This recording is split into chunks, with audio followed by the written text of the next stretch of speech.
into our land, and they come under the guise of famine. In the circumstance, intermittent quarrels and skirmishes had become constant. And so in more recent time, Eha-Amufu, because we're cleaved to peace, our leaders of thought and elders went severally to negotiate with our neighbors in Benue to determine nothing but peace. But along the line, our Benue brothers, our Benue neighbors frustrated the entire process. But it seems there is more to the land dispute, as reports claim that a large deposit of uranium discovered in the disputed communities may be flaming the dispute. The leader of the protesters confirmed this. Between 1966 and 1970, there was a discovery of uranium in 5 communities that cover Ebo, Egamede, and Umbuji. A small portion of it is in Ikemu, where they come Urim in Ikemu. A huge uranium deposit. Before 1966, our borders with the Benue was the Ahube River. Because of this finding, some northern interests commenced a wishy-washy, a dubious boundary adjustment that moved the boundary from Ahube River to Ado River. Whereas, before amalgamation of Nigeria, our people had lived and farmed in Ado. Ado is in Eha-Amufu, is not in Benue. Why move the boundary?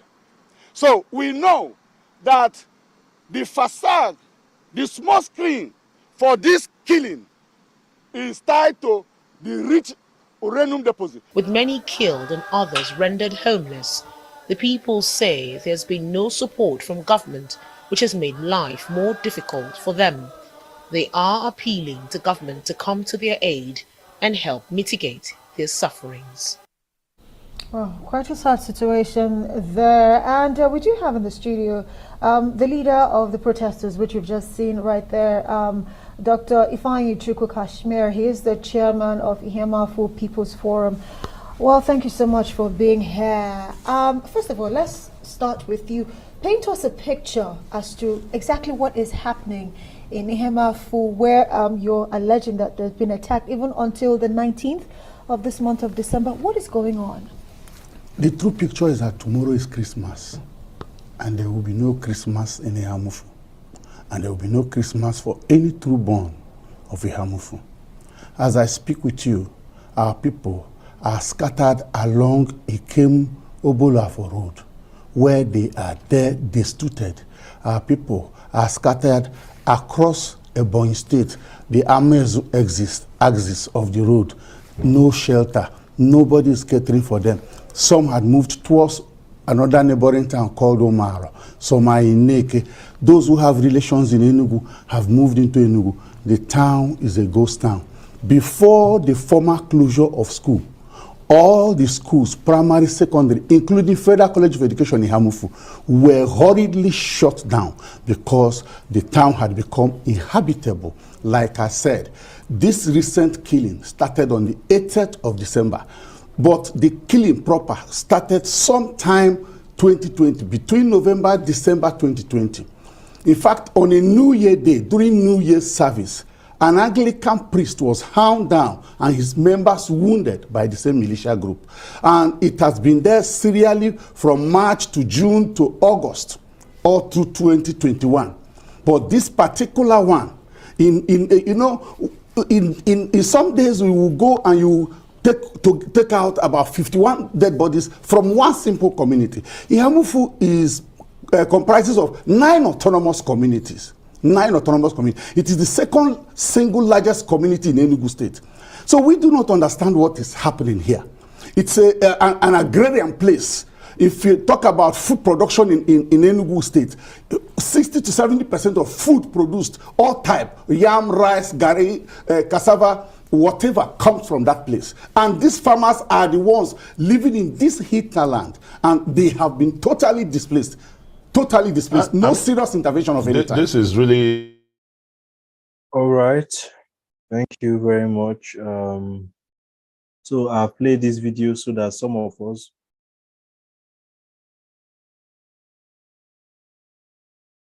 that have not been coming online, we'll have some contests. All right, so if you want to speak, feel free to make your comments. You can make your comments online. I'm monitoring the live chat on YouTube, Facebook, and Twitter. Please go ahead and make your comments. So does anyone on the participant session want to make any comments? Lado, Kingsley. I think Kingsley has not spoken. Kingsley, you can make some comments. We have gotten a lot of brief from Zaria. I'm going to summarize what he sent to me after you, Kingsley, makes your comments. Please go ahead and make your comments.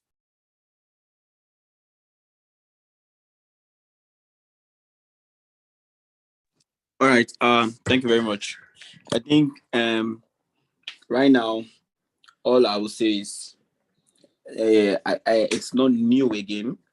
It is now become a necessity to actually intervene in these two places, Southern Kaduna and the Eha-Amufu in Enugu State. It's now become a necessity because if you hear from the clips, from the documentaries and all of that, you will see how calculated all these attacks are. Because just like a quote from General Sani Abacha said that if terrorism exceeds 24 hours, then the government is involved. So it's literally what is happening in Southern Kaduna and Eha-Amufu right now. So we can call it banditry, we can call it intertribal crisis and all of that. But the truth is, lives are being lost daily as if they are trying to package sardines and all of that. Mass burials, 2 days to Christmas, 3 days to Christmas in Southern Kaduna. Is people celebrated their Christmas crying on graves. So it is that crazy.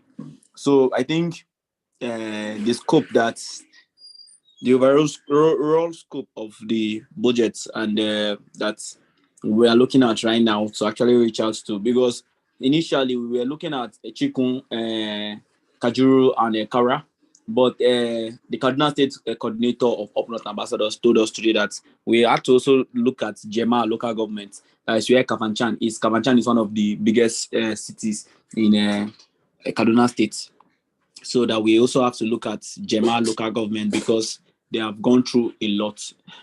I think over the years, I think Kafanchan is one place that I know.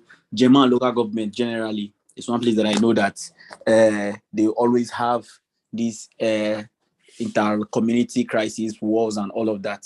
So yes, so we are looking at not just the 3 local governments in Southern Kaduna. We are looking at 4 or 5 local governments in Southern Kaduna as it stands right now, of people actually there right now mourning over their lost ones in Southern Kaduna. Now, the way you are celebrating Christmas, or the way you celebrated Christmas peacefully and all of that with all smiles and family, with your family and all of that, in Southern Kaduna, every part of it, both in Zango Kataf, in Jaba and all of that, they were all in mourning because of what has happened, because everybody has to stay at alert. They don't know which local government will be the next one to be hit. So it is that crazy. And it's our earnest prayers that at least we can start by giving these people hope. And after the 2023 election, just like I will always say, His Excellency, Mr. Peter Obi will take off from where we stop, and there will be a proper liberation in Southern Kaduna, because this is no child's play. This is actually a very, very serious situation. Thank you very much. All right, thank you, Dad. Thank you so much, Kingsley, for your comments.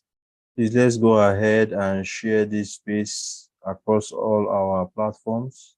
Let's share it so that more persons can come. Many people don't really understand the magnitude of this crisis, of these killings, of these unfortunate realities that people face on a daily basis. So please let's share. All right. Thank you very much for that comment. So far we have a total of about 30 people watching online across YouTube, Facebook, and Twitter. It fluctuates. So let's hope that people are following. I can monitor the screen. The streaming is okay. So please, let's make donations. I've shared the account details on the screen. So if you want to make the account, take down the account number is currently being shown on the screen.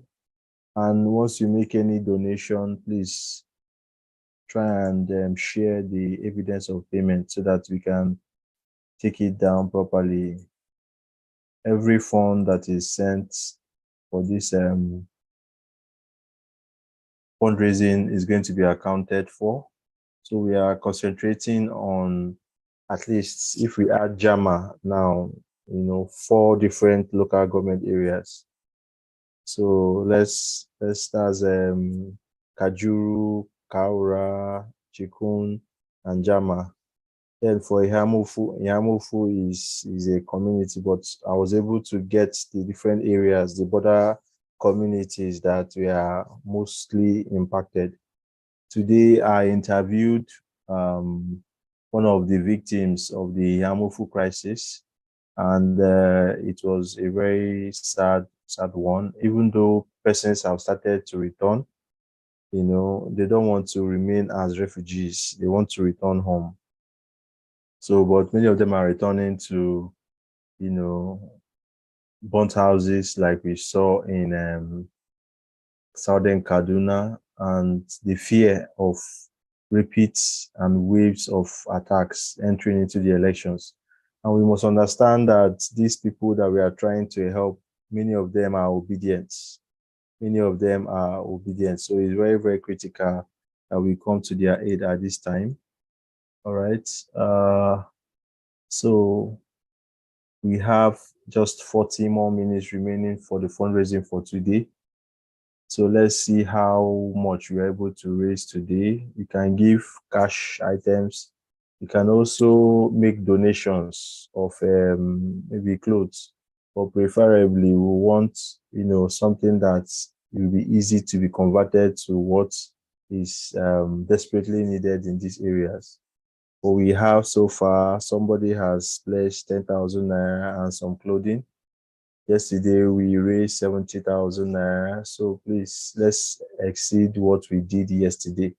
Hopefully, by the end of this fundraising, we should have raised 1 million naira each for each of those places. I have hope. I have faith that we'll be able to do that. It doesn't take much. It doesn't take much to do that. All right.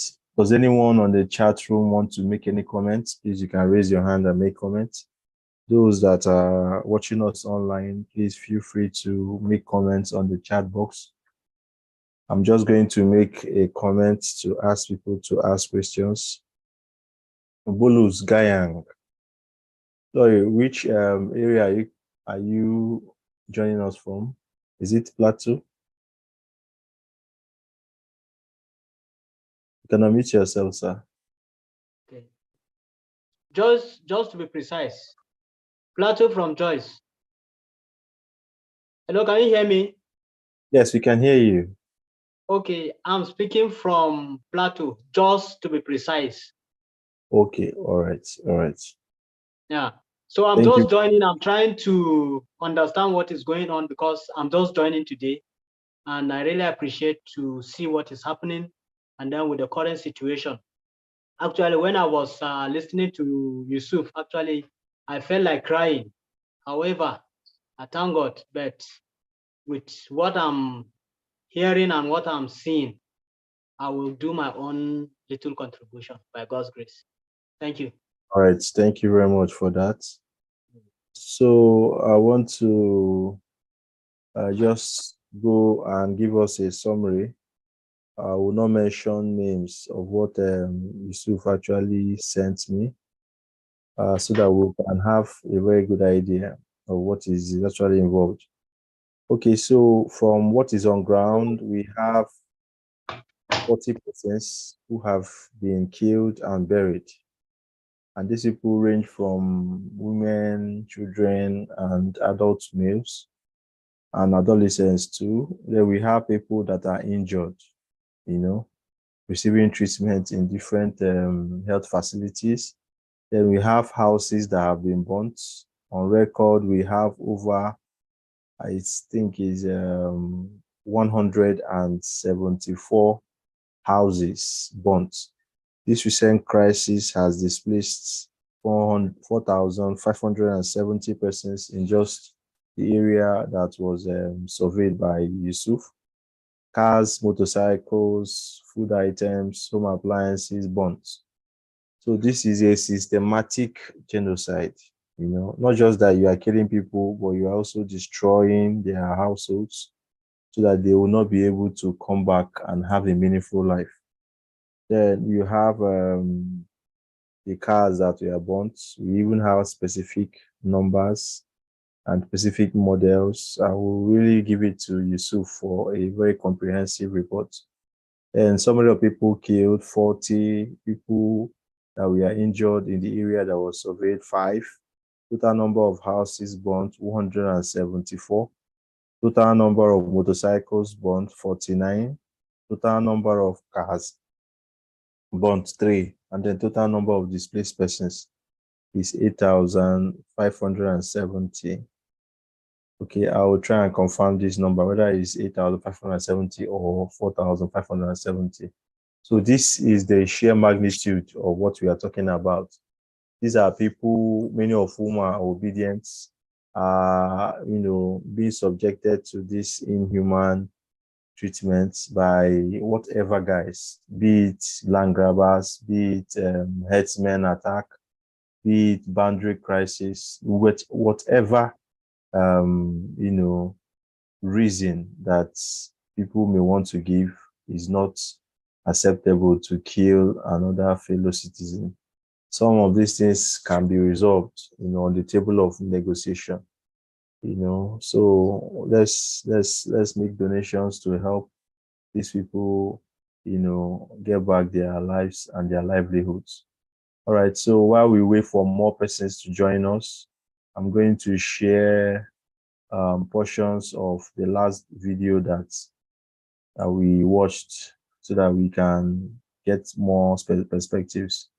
We have 45 more minutes to go.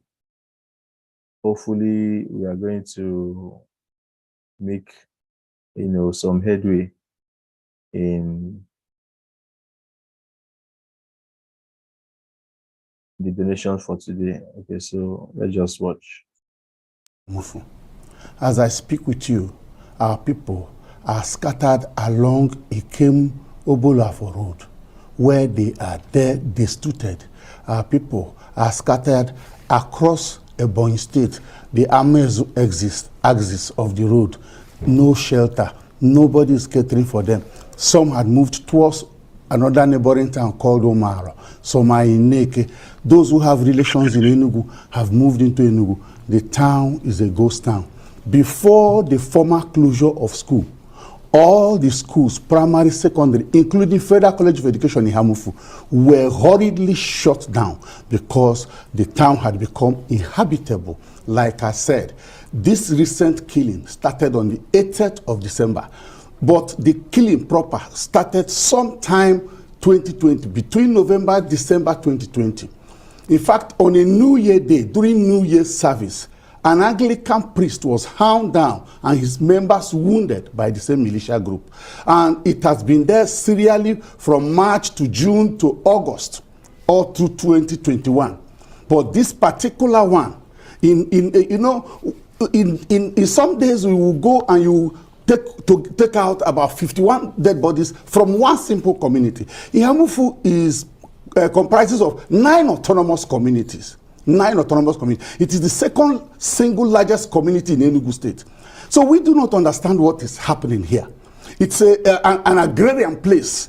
If you talk about food production in Enugu State, 60 to 70% of food produced, all type, yam, rice, gari, cassava, whatever comes from that place. And these farmers are the ones living in this hinterland, and they have been totally displaced.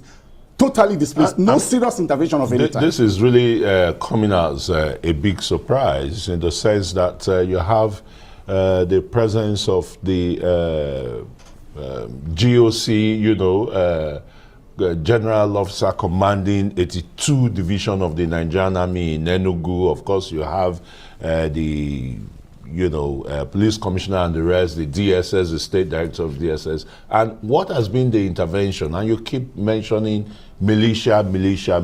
Who are these militias? Oh, of course, we believe strongly, and there are evidence for us to believe so, that these are herdsmen militia that were... Has there been any arrests? How would you conclude? Because they attack homes, some manage to escape. If somebody comes to attack us here, we will at least have an idea of who is coming. Those of us who are lucky to escape. And that way we had known. Now, this is the point. When it started, there was a deployment of a small unit of army personnel, not up to 5, at the party house, the old party house. Whereas this killing is happening at Ogbete, Ngelagi, Ogomgebo, Ipakpara, Uzamado, Okpoku, Axis, at the fringes of our borders with Benue State. No single military presence or police presence in the entire area I have mentioned. It's as if something is happening in Abaj and you post military men to come and stay here in Maitama and you expect that they will be able to respond, about 2 or 3 of them. When these people, the last attack of 8th December, there were well over 600 of them that came and were maiming people, killing, burning houses. Of course, that was what, like the last straw that broke the camel's back, and people moved out. That particular day, on the 7th of December, happened to be a K-market day. The attack of that day reached crescendo. You could see students of the Federal College of Education scampering for safety, and we were very much worried. As I speak to you, there will be no Christmas in Eha-Amufu tomorrow. Okay, quite troubling, all of these allegations that you have laid. But just like Christian had asked earlier, you are actually accusing security personnel of complicity. You're saying that they're not even coming to your aid. With the people that you say you have identified responsible for this, have you officially, reported to the security agents around that area? And also married that with the fact that from the report earlier, you say this might be because of what was discovered in the land, uranium, if I'm not wrong. Where's the place of the National Boundary Commission in all of this to try to find a solution to the dispute, which you say has been on since 2020? Thank you very much. Why we're here is that, our worry is that this matter had been allowed to smolder for 2 years now, leading to high carnage of human life, destruction of lives and property, and displacement of people. And we are not happy that government is not doing enough to end this killing. We had called on President Muhammad Buhari to activate the necessary agencies and authorities of government to wade into this matter. If there are boundary issues between us and our Benue brothers, it should be clearly resolved and an end put to this matter. We do not have boundary with militia headsmen. Headers had been coming to my place while I was growing up, and we had no issues. They chat with my mother, and they will say, "Oh, your nose looks like that of our sisters. You are very tall like them." We had very friendly relationship with them. What had suddenly gone awry? That now we are subjected to ethnic cleansing. As I speak to you, you asked if the security operatives are aware. And I said the commissioner of police is aware, the governor of the state is aware, the garrison commander is aware. But this is our worry. It is not being aware that is the issue. It is, do their action, do their record inspire sufficient confidence for us to believe that there's purity of intent on their part to end this killing? The killing has overwhelmed us. Eha-Amufu will never be the same again. We're asking President Muhammad Buhari to urgently intervene. We want military on ground in those places I mentioned, not in Eha-Amufu town. The Eha-Amufu town is a ghost. There will be no Christmas church service in Eha-Amufu. There are no Christmas carol. Since 1980 till date, we have always had a national convention of all Christians in Eha-Amufu every December. It is not holding because nobody can go to Eha-Amufu. I spoke to a reporter of a big media house. I said, go to the town. He said, it's no-go area. He's based in Enugu. This is quite frightening, We just hope that the security agencies concerned will really be proactive in taking action to redress this. And I know, of course, they are watching Arise News, and we'll give them the invitation to come. Before we wrap this up, Governor Ifeanyi Ugwuanyi just...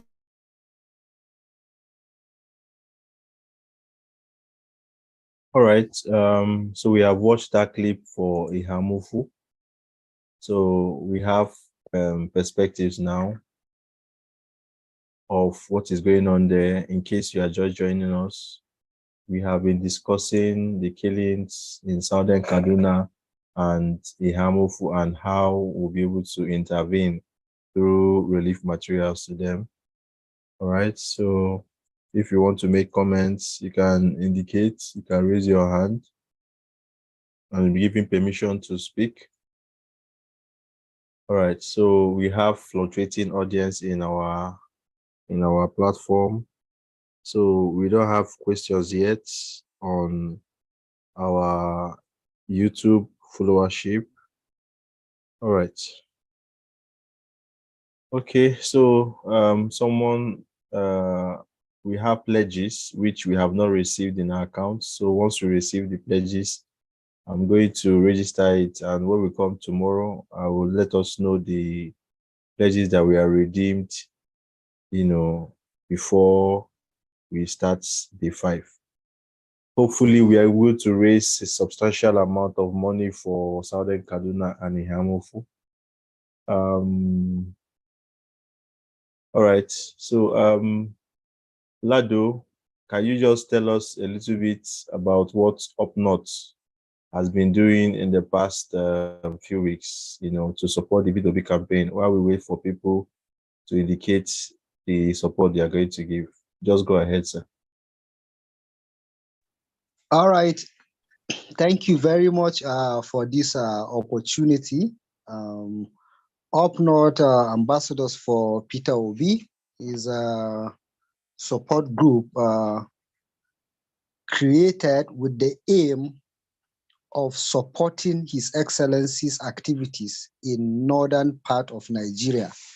That is 19 northern states and the FCT, making it 20 states. Now, there is a reason why we concentrated in the north.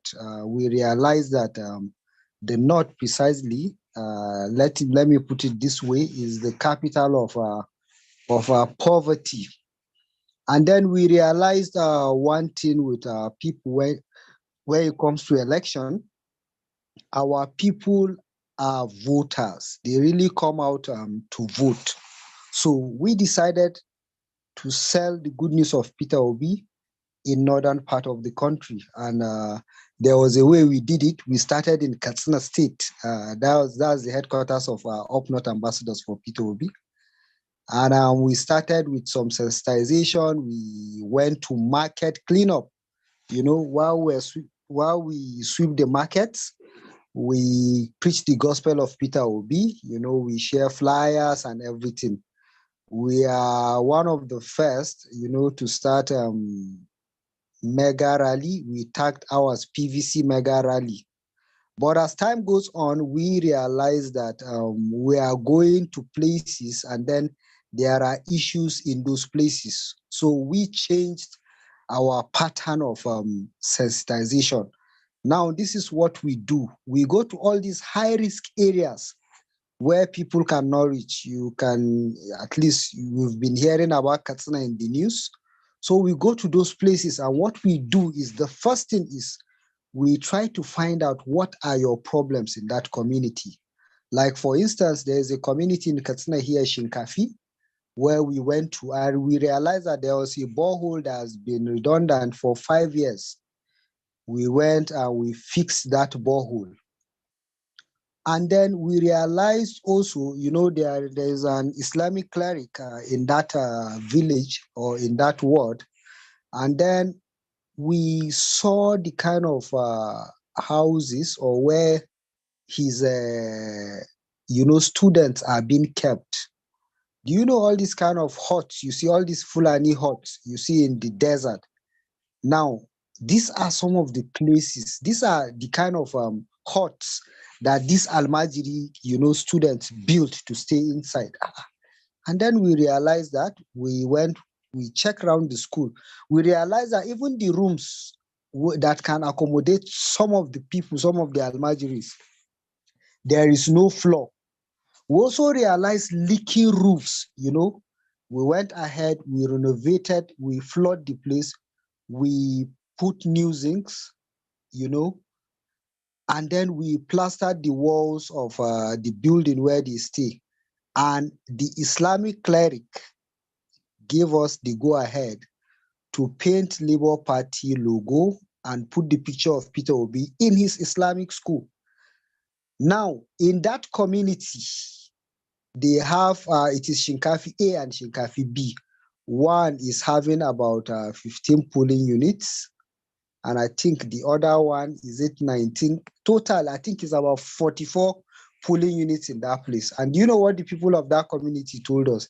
They said, please, for each of the polling units, we need a logo of Labour Party to be painted there. Now, in Sokoto State, there is a place we saw that don't even have water for donkey years, and we dug a well there. We in Jos, we went to Barikiladi, to support, victims of this banditry and extremism. And then we provided food, we provided, clothing materials to those people. We even provided shoes to them, to those people in that community. And then in Bauchi, we did a medical outreach in one local government there. And then we provided a lot of medical supplies. We have our doctors and nurses on ground that attended to people. So these are the basic things that we do to promote the campaign here. We have done so many door-to-door campaign. We did that in Kwara, we did that in Yobe, and we did that in Kebbi State. So these are some of the few activities that we carry out in the north to promote this campaign. Thank you very much.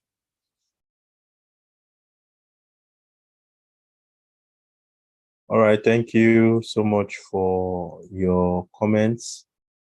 We really, really appreciate that. Anza, you are welcome back. So we have 20 more minutes to make donations. It doesn't matter the amount. It's just the hearts that will give the support. Hopefully, people that have made pledged, when they begin to redeem it, the funds that we have currently will be growing, all right? So we are very hopeful that we'll be able to help, persons in Southern Kaduna, in Jema, Kaura, Chikun, and which other one? I think there are 4 of them. I think I put it down in my notes, right? Okay. Kajuru, yeah, Kajuru communities. All right. So if anyone wants to make any comments, please, you can go ahead and make comments. Those on the chat, on the YouTube, Facebook, and Twitter platforms, if you want to make any comment, please, you can feel free to make your comments. So we have today, day 4 of the 6-day series, fundraising for Southern Kaduna and Eha-Amufu, which is in Enugu State. These are people with a large chunk of ObiDients who are going to contribute significantly to what is going to happen. But beyond the politics, these are human beings who have been sacked from their own communities. Many of them have lost their loved ones. So let's add a layer of support to them at this trying moment. Many of them had a very bloody, Christmas, and they don't know what to eat. Some don't have, what they can call shelter. They are just managing to survive, especially in this cold and Harmattan season. So it's quite difficult to not stay in a place where you can feel warmth and protected. So in whatever way we can help, please, let's go ahead and help. I'm going to share the account details again so that you can make the donation. Once you get a donation, I'm going to alert us.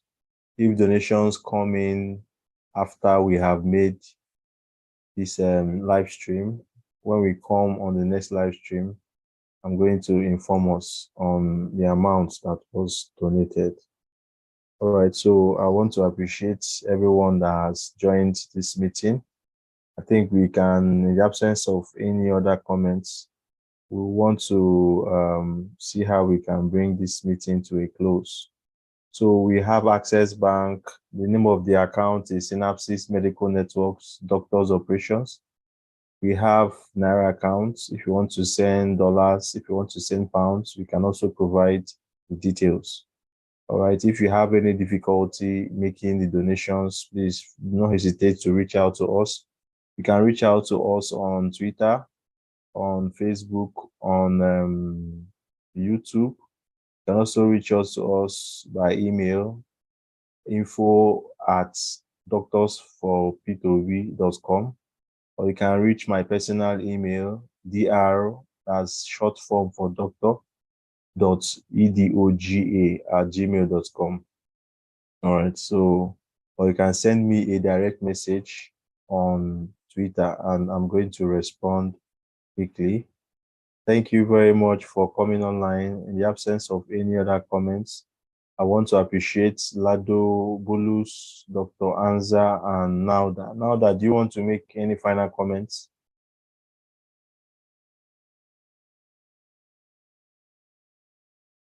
I know you initially made a comment and said that you want to make a donation.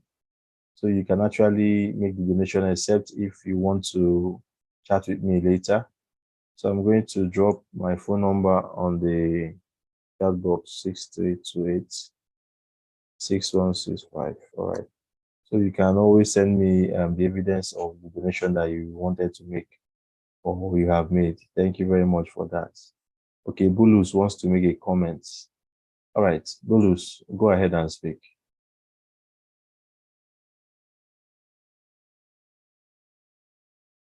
It was actually Bulus that said he wants to make a donation, not Nauda. Nauda, apologies for that. Bulus, go ahead.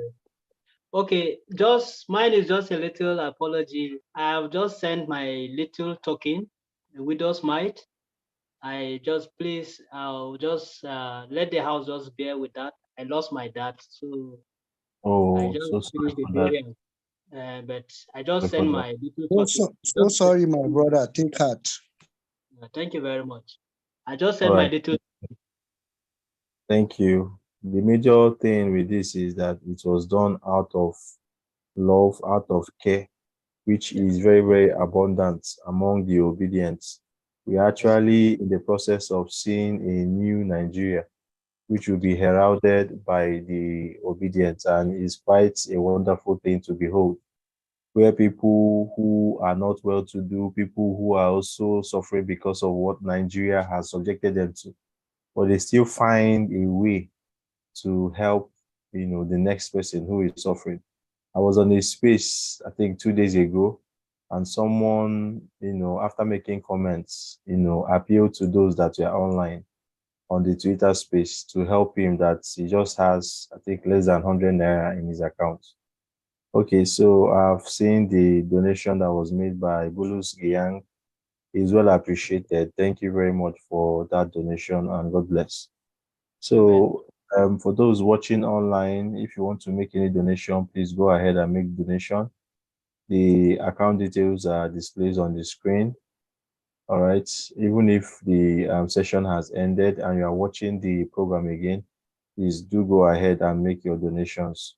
So by tomorrow, we'll begin to, be more specific, because it's the funds that we are able to raise that we are going to use and do the intervention. And we are hoping we are going to have a wonderful day 5 and a wonderful day 6. Hopefully, we are going to share it across more networks, and because it's weekend, more persons will be able to join us from different parts of the world. All right. On that note, I want to bring this meeting to a close. Thank you very much for joining us. Please do have a wonderful day, and let's keep the people of Southern Kaduna and the Eha-Amufu in our prayers. Thank you very much, and God bless. Thank you. All right. Bye. All right, so we can unmute ourselves. All right. All right. Thank you, everyone. Bye-bye. See you again. Thank you, everyone. Thank you.